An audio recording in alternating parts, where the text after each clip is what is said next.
Pretty Girl Club. So today I want to analyze the femcel rage of colorism content online. Of course, I believe that colorism exists, but I just feel like if you're going to talk about colorism, make sure that it's actually about colorism. Because when I look at a lot of these content creators online, whether it's Chrissy or Barbie Life 2.0 or women that talk about their experiences, usually it's revolving around the male gaze. And so a lot of the colorism conversation, it's not about social justice, it's about social status.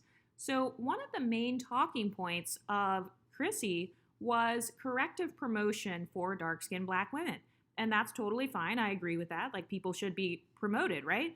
But when you look into the content about what that promotion actually is, it's usually just a Black woman in her natural state being sexually desired by men. Primarily men of other races. And so it reminds me of like this swirl cell content. So instead of calling it femcells, I'm now calling it swirl cells because I really believe that that's what a lot of this is. And also another thing about this concept of corrective promotion, who is responsible to do this corrective promotion?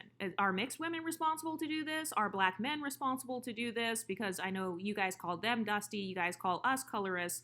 And if the responsibility to correctively promote dark-skinned Black women is on white people, I just find that funny to see that someone who calls herself kind of pro-Black woman is depending upon the white man to lift up her community. And it's like, if white men in Hollywood have had a history of only promoting non-Black women or exoticals, what makes you think that they are suddenly going to prioritize unambiguous dark-skinned Black women? So I just feel like that part of it definitely falls apart.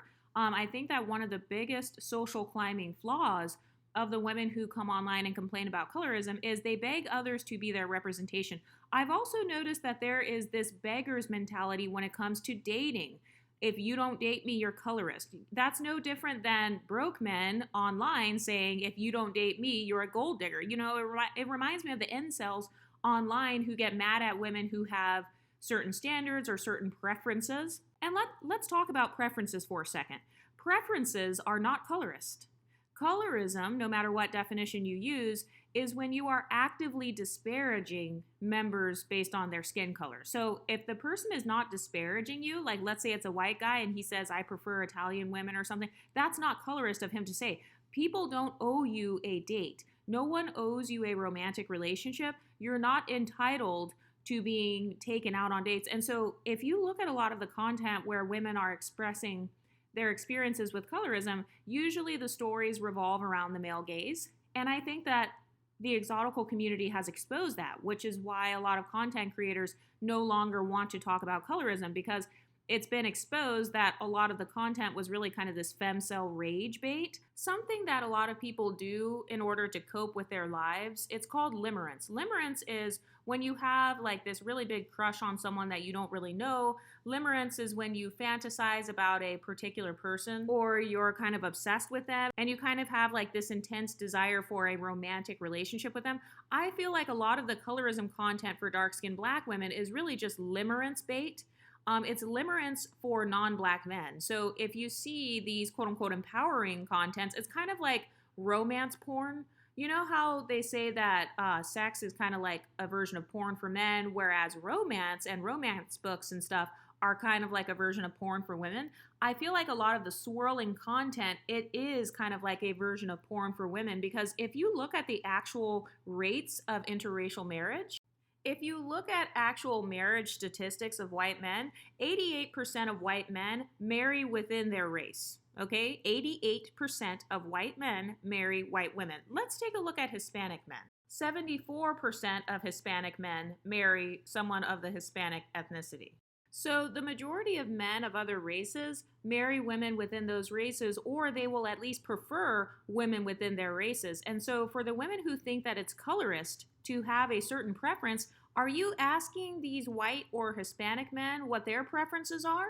I guarantee they're probably not, especially if you think dating preferences are colorist. And so let's say you are with a man who actually preferred a white woman. Let's say you're with a white man who would have preferred a white woman.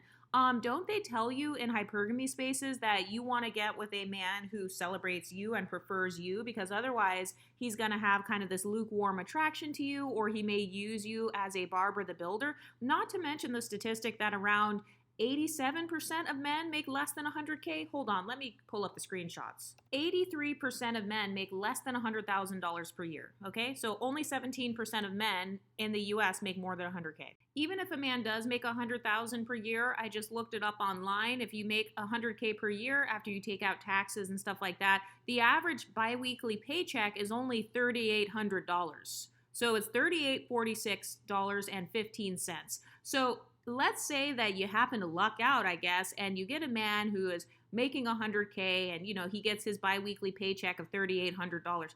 A lot of the stuff that you see on colorism content, talking about corrective promotion and then showing all of these images of unambiguous black women with white men, this is more so almost like swirl cell porn content, like romance porn or limerance, because whatever guy you're crushing on in real life, if he is a non-black guy, there's a majority chance that he dates or marries within his race, or statistically speaking, that's going to be his background.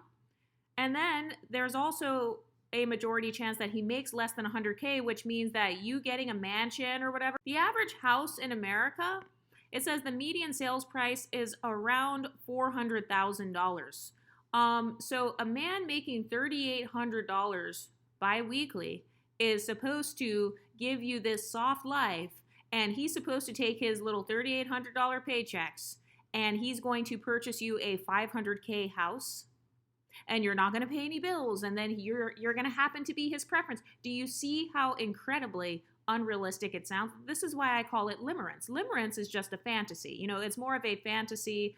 I know that there are exceptions. Obviously, we are the children of interracial parents. If you look at all of the actual stats of him wanting to date and marry you interracially, he happens to be rich, which, by the way, 100K is nowhere near being rich. I'm actually being generous by only making the amount 100K.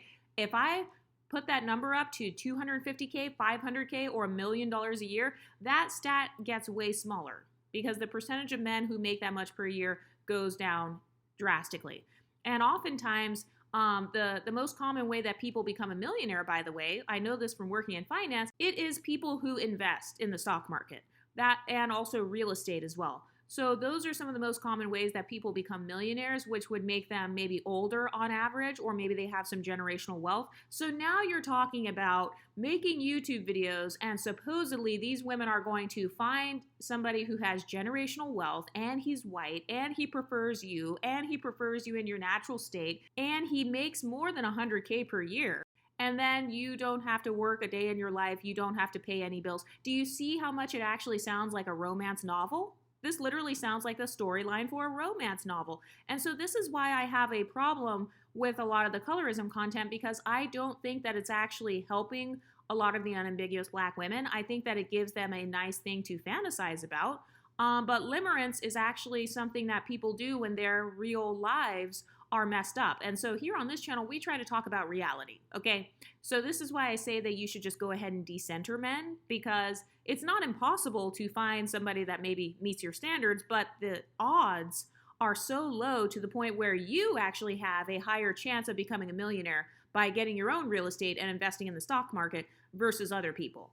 So while other women are making content trying to get you to fantasize about having romance with a white man, I'm going to tell you, save your money, invest your money, get some NVIDIA, get some SCHD, get some ETFs, start a YouTube channel so you can make money from AdSense, you can make passive income, start a Patreon page, because you're more likely to live a soft life doing those things versus jumping through all these hoops in hopes that this man who normally would have married a white woman will somehow change his mind for you. Another hypocrisy that I've noticed when it comes to colorism content is women will say things such as, I don't want to be fetishized for my skin tone, or, I don't want my skin tone to be sexualized. They will say things like, I don't like being called the names of food because I feel objectified. And if that's your mindset, then that's totally fine. I love when people call me caramel, butter pecan, butterscotch, toffee. I think that makes me feel great, honestly, because that's what I call myself. So that's more of a term of endearment. But if you have all of these social justice warrior stipulations, and then let's say you do meet some random guy and he says, oh, hey, look at your beautiful chocolate skin tone, and then you get pissed off because you're like, excuse me, sir, I am not a piece of chocolate. Stop calling my skin tone that. You're going to have so many social barriers within that relationship to the point where it's not even going to make it to the marriage stage. A lot of people don't understand what goes into a marriage, like, unless you're eloping, I guess. But remember, you're supposed to be living this fantasy lifestyle. So if you look at a lot of the imagery that is promoted on colorism channels, usually they're showing unambiguous black women wearing diamonds and, kind of doing this more glamorous, almost Hollywood type of lifestyle. This is why I say that a lot of their content looks like something out of a romance novel. And that's fine in terms of fiction. I think it's very creative and it looks great. I love the images, but in terms of how women should be planning their lives, a man is not a plan. And so I just felt like a lot of the colorism content, it started off as femcel rage. So they will say things like, you got the same black man. So they're getting mad at the women who are being chosen by these NBA players. And another dynamic I noticed is that black men, they will make comments and say, well, most black men marry black women. And it's like, okay, but you guys don't understand. They don't want average black men. They obviously want the wealthy, because this is the soft life, right? So they want the top, 10% or the top 1% actually, if they're looking for millionaires or rich. You know what? Let me just go ahead and pull up some hard numbers here because now my accounting side is kicking in. Generally speaking, rich would be considered the top 1% of earners, which would be an income of $785,000 per year.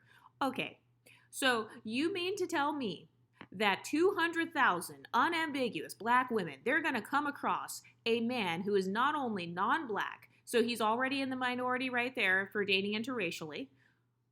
He happens to like you. He happens to prefer you in your natural state with the 4C hair and everything. And then he's also in the top 1% of earners making over $785,000 per year. And he lives in your city and he is willing to come pick you up and see you. And he has good social skills and maybe no kids, so you're not playing the stepmommy role because remember, this is the soft life, right? And then you don't have to work. You don't have to pay any bills. Do you see how much it sounds more like a Disney movie? Do you see how it sounds more like a fairy tale? Almost like this 50 Shades of Grey type of thing. That's why I call it limerance. Limerance is when you're fantasizing about a particular person, you have a strong desire for a romantic relationship. It reminds me of a femcel fantasy.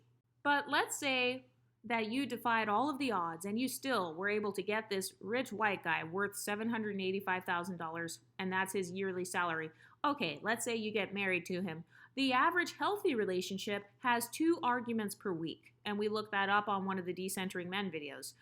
So 2 arguments per week, there are 52 weeks in a year. That's around 104 arguments per year. So now you're dealing with the issues that come within the marriage. So with this rich guy who makes $785K, now you're arguing with him 104 times per year. So what do you think a multimillionaire is going to do when you argue with him 104 times? You think he's just going to sit there and take it and be like, okay, honey, whatever you say? No. Most of the times, these types of guys who have a lot of money, they know that lots of money equals wet panties, and they know that they can trick off their money with side chicks and sugar babies. So even if you did defy all of the odds, and you got this random rich white man and this fantasy wedding and all the diamonds and stuff, even if you look at the statistics within the marriage, he is more likely to actually cheat on you.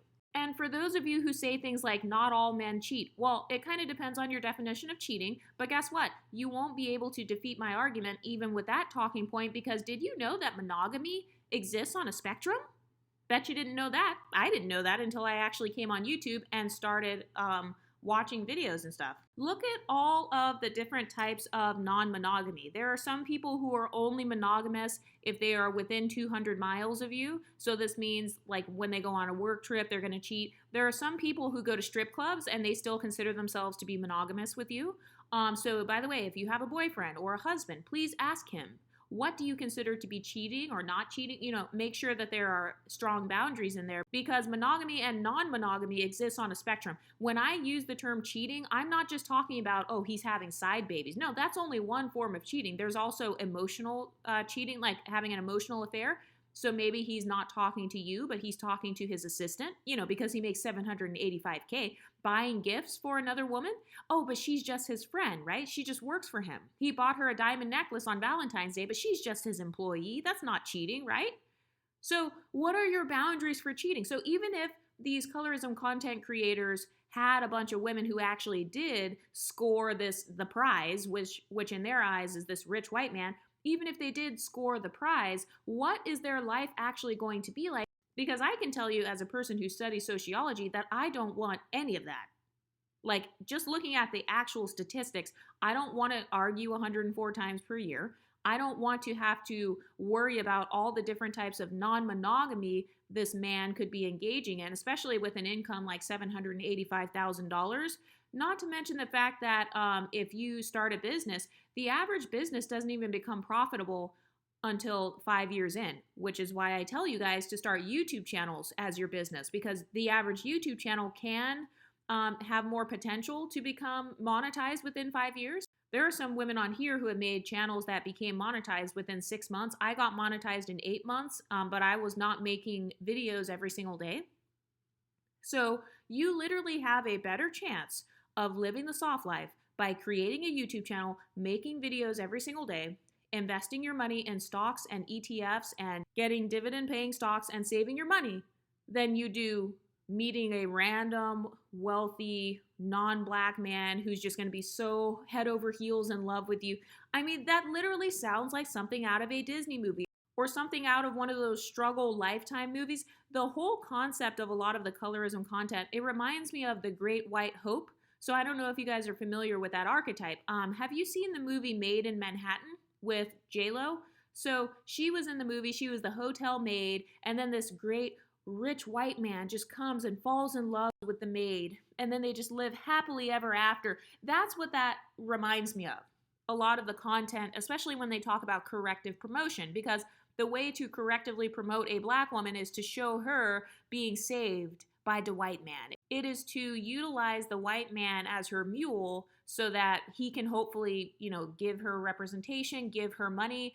And what makes you think that random white men who don't know you, who have no loyalty to your community, what makes you think that they are going to randomly sacrifice what they've built and what they have conquered, whether it's illegal or legal? What makes you think that they're going to randomly be like, okay, yeah, I'm just going to promote unambiguous dark-skinned black women? And even if they do, let's say that the media changed tomorrow and everybody on TV was an unambiguous black woman. That still doesn't solve the actual income problem with the economy.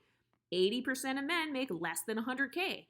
And even if you make 100K, his paycheck is $3,800 every 2 weeks. So you're telling me that you're going to live the soft life and have all these diamonds with him spending his $3,800 paychecks on you? Last time I checked, let's look up what the price of diamonds are. There are diamonds that are, let's see, $51,000. And I know that diamonds are actually not as rare as what they say, but if I were to look at the black women in luxury imagery, they're showing them wearing very expensive diamonds. So you're telling me that on his $3,800 biweekly paycheck, at 100K income, that he's going to be purchasing you $50,000 blue sapphires and diamonds, and you're going to be going on vacations every 2 weeks. So once again, do you see how it's starting to sound like the storyline of a romance novel? This is why I say in a lot of cases, it's just a bunch of femcels either engaging in femcel rage, obsessing over who these guys like, who they really choose, or who are these black men dating, who are these other men dating, or it'll be limerance, which is where they're fantasizing about what it would be like to be with the coveted white man, and maybe if I go natural, then he'll like me. Maybe if I lose weight, then he'll like me. Oh yeah, they're so romantic. Oh, I want an Italian man. Let me go fly to Italy and see if some Italian man will sexually assault me, and then I'm going to come back and brag about how desirable I am. And also, let's go back to the sexualizing part as well, because if you look at Chrissy's content where she is showing examples of corrective promotion, the examples that she shows are black women being lusted after. So that's technically, you're being sexualized. You're technically being sexualized. So which one is it? Do you want to be sexualized, or do you not want to be sexualized? Or do you only want to be sexualized by a rich white man? There is no wrong answer. I'm just saying that I think that a lot of the content is not practical. It's more fictional. It's more like femcells fantasizing about what it would be like. Or sometimes you'll see these women where they're kind of reminiscing on the white men who liked them when they went to Italy. I've noticed that Italy is actually a very popular thing. I love Italy, no shade towards Italy. I need to practice my Italian. But anyway, a lot of the content that you'll see will be unambiguous black women. Maybe they're reminiscing about how desirable they were by a white man. But another thing is, have you ever noticed that they never give actual examples of who these white men are, where these white men are, even if they're not white? Who are these non-black men who are so in love and so enamored with unambiguous black women with the 4C hair? Why don't they ever show them? At least the pink pill tried to show her boyfriends and her husband, but then, obviously her marriage, she ended in a divorce. And I find it ironic how content creators like Chrissy wanted to disparage me for being divorced. Meanwhile, the queen of swirlers, Pink Pill, she is divorced. There are women who have been divorced multiple times. Jodie Turner-Smith, who is a person that they promote as like this hypergamous, divested queen, she got cheated on. I mean, there were pictures of him kissing another woman, and then Lupita Nyong'o came in and swiped up Jodie Turner-Smith's leftovers, and now he's probably cheating on Lupita Nyong'o, and that is supposed to be the example that unambiguous black women are following? That is supposed to be corrective promotion? So you're still getting cheated on? I mean, I could make the same argument. You got the same white man, right?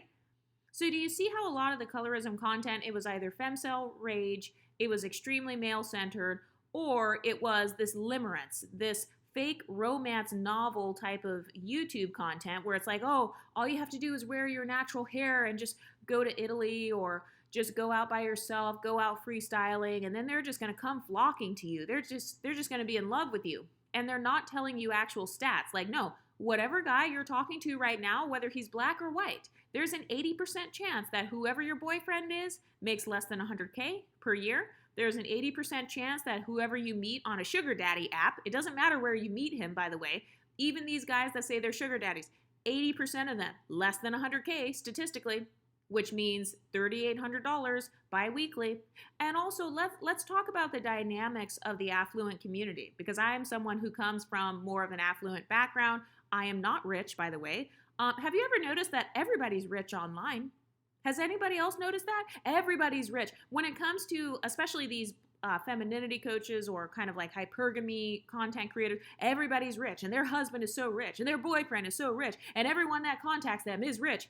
And it's like, wow, I find it interesting how statistically 80% of men make less than 100K. They're making $3,800 bi-weekly, but suddenly when you talk about the white guy or the Hispanic guy you're talking to, oh, we're supposed to assume that these guys are not dusties. We're supposed to assume that these guys are wealthy. Oh, whatever guy you're dating, because he's Italian or because he is Slovakian or something, we're supposed to assume that he must be wealthy and that he must be generous. Also, let's talk about the difference between wealth and generosity. Just because someone has money doesn't mean they're going to spend it on you. Not to mention, like I just said, the majority of people who become millionaires, they become millionaires based off of things like investing in the stock market, which obviously it would take a while for you to become a millionaire investing in the stock market. So a lot of those guys would be older. We're talking 60 plus. And let's look up the statistics of the average age that men have kids. The average age is about 30 years old. So you're telling me that I'm supposed to believe that this Slovakian or whatever race of man, that he's making more than 100K, that he's rich, and that he suddenly has no kids, especially at the age of like 60 or something. Like, let's say he really did build up his wealth and you're not the first wife, maybe you're the second wife, because some people say, oh, you never want to be the first wife because that means you're going to be a Barbara the Builder. He's going to use you to build up his wealth so that he can go and get a second wife. Okay, so let's pretend that he's a divorcee and he has built up his life. Okay, so now you're playing stepmommy role. Or his little $3,800 paycheck every 2 weeks. Or let's say he gets $5,000 every 2 weeks or $10,000. Guess where that money's going? It's going to the kids. It's going to the baby mama or maybe the first wife. Sometimes men have to pay alimony. Not to mention the fact that with the divorce process, divorce is not always a quick process. In fact, more often than not, it's a long process, especially if you have assets together, which if the man was with a Barbara the Builder, that would mean that, she helped build the assets. So they're going to have to spend years probably fighting over all of those assets. I've heard of people whose divorces last 5 years, 10 years. So I'm supposed to believe that you just got swept off of your feet by a fucking Christian Grey. You're expecting me to believe that this is what the average unambiguous black woman is going to get. Or even if she's pretty, let's say she's not average. Let's say she's somehow exceptional in every way. You're telling me that I'm supposed to just watch a YouTube video and believe that this is the reality for the majority of unambiguous black women. And do you see how the colorism conversation turned into how can we be hypergamous and get a white man? How can we be more desirable in the eyes of the white man?